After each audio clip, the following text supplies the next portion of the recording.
we are again. Another super question that's been thrown up by our amazing members. One that's troubled us, I think, actually, for some time. We've batted it back and forth. Is it right? Is it wrong? Are they both wrong? Are they both right? So the question is, that I'm going to chuck at you now is, where is recruitment now? Is it right to be 360? Should we be looking at 180 or something else? I think it's something else. So that Dean's right here. We talk about this a lot. We're always looking for innovation in our marketplace. What's going to give our members the unfair competitive advantage? And rather than actually just follow the same old path, we're trying to cut them off at the path in sort of proper, the old sort of cowboy style. We'll head them off at the pass! Head them off at the pass? I hate that cliche. Not that we're cowboys. So if we can think of how do we get to the end game quicker, faster than anybody else to get first mover advantage. It's hard being a 360 recruiter in this marketplace. It is hard.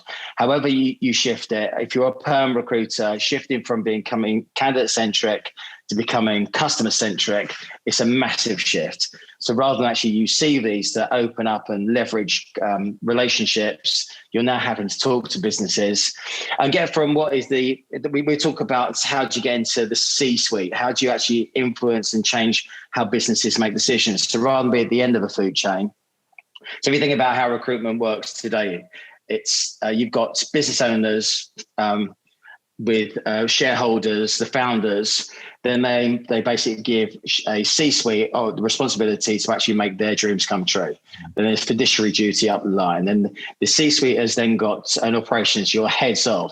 And then the heads of got the hiring managers, and the hiring managers got HR. Then HR have got talent acquisition. And we are right over there. We're miles away. We're at the bottom of a food chain. That's where 360 typically fits.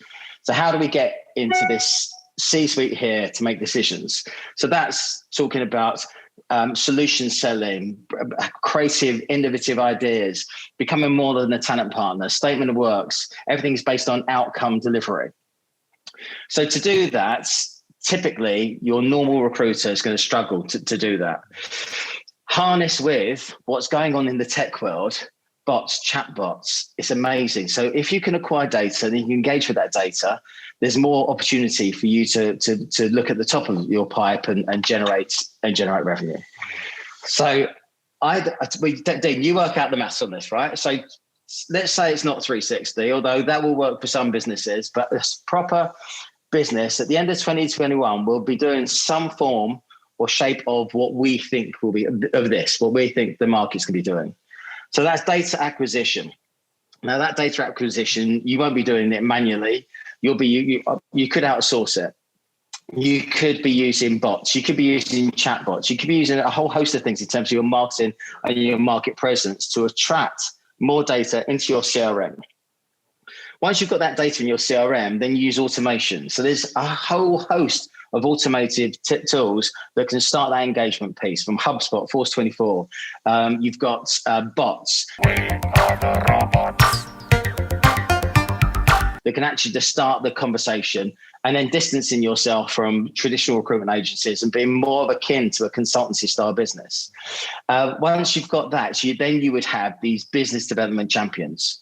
Now, back in the day when we were working together, Delos, we had the likes of Richard Banks, who was Pitney Bowes salespeople. So we had Ros Banks, who was a salesperson for EE. We had Yellow Pages salespeople. So these were professional, high grade, a few grey hairs, mature, who understand the longer process to sell higher ticket opportunities.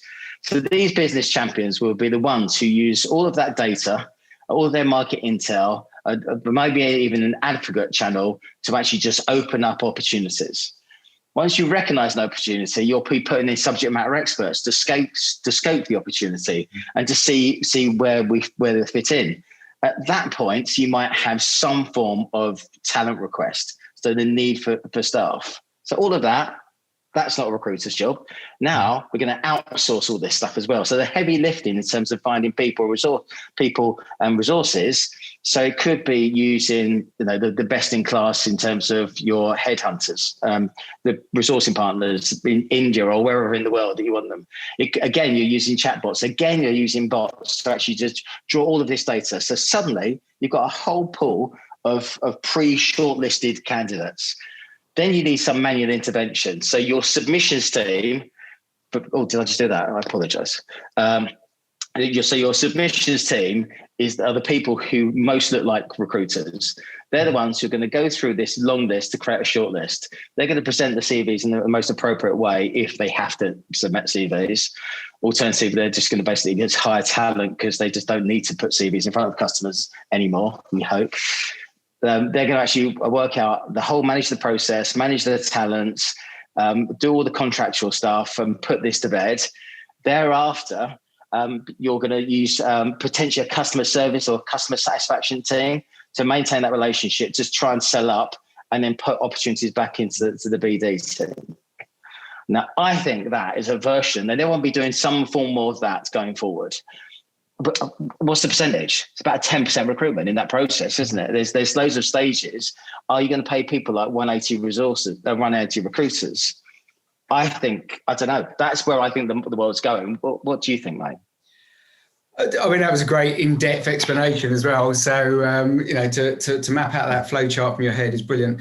Yeah, I agree. In terms of, I don't like the fact that 360 recruiters aren't around anymore in the numbers they were. I was a 360 recruiter. Even when I had resources, I would never use them. But my hit ratios were very high because I found the good people and I went through the whole process and I found the clients and I made that marriage happen and saw myself very much when I was a consultant as that broker. But as a business owner, productization, I went straight into, I did environment mapping, I did skills gap analysis. I sat with boards of businesses and found a consensus on their goal of what good looks like. And then we dripped that down through their business. We did some of the training. We found unutilized skills. We got rid of the dead wood. We replaced it. And we were creating this environment where we had such intrinsic value that we understood their business better than they did because they're only being told what that person tells that person, what that person tells that person tells the board. And that's what we managed to do. Now, is that recruitment?